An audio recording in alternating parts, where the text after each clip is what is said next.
It's over. I'm sorry, but it's over. You're a raper and you raped me! That's a rape! Just relax there, Jodie Foster. Your dick wasn't even hard. That does not give me any relief. We are the last offensive force on the West Coast. Blackest night. No evil. The fountain, is that where Jack beheaded? Everything has to be the better man. We already are.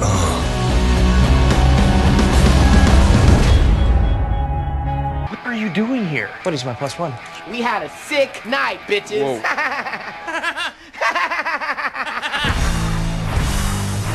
Check your pockets. There might be clues. Chiang Mai Monastery.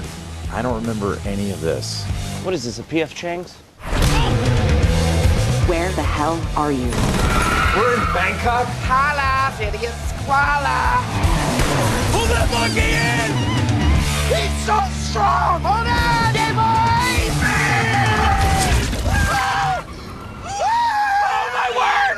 What is going on? Hey everyone, and welcome to Movie Madness, the week-long event of movie reviews counting down to the review of Transformers 3: Dark of the Moon.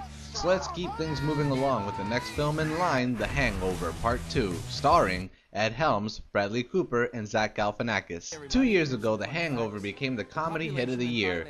It was a fresh concept and a very funny and entertaining film telling the story of a likable group of friends trying to solve the mystery of a night's events the day after. Well, the basic premise is back, and I am glad to say that this film is just as funny as the last. Now, the first thing I have to say is that The Hangover is one of those niche movies in a sense.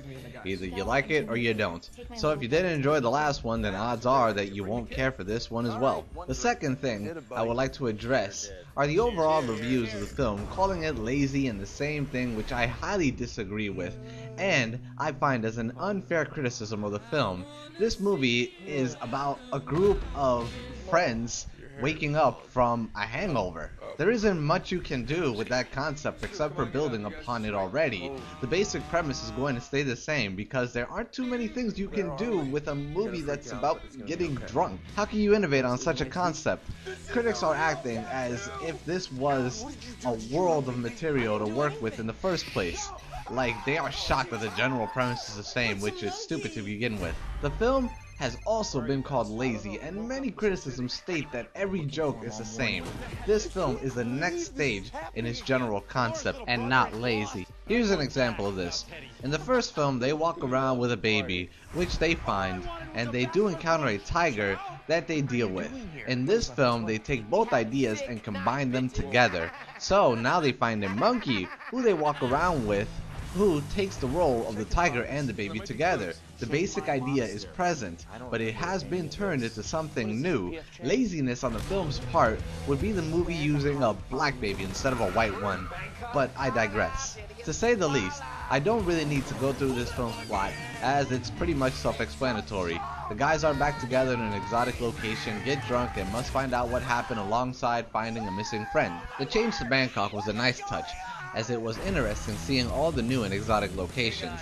Interaction with new characters and sets is also humorous, and the dialogue is on par with the first film. As with the last film, the strongest aspect is the interaction between our group of protagonists. They are all funny and likable, but this time it's Ed Helms who steals the show instead of Zach Galifianakis.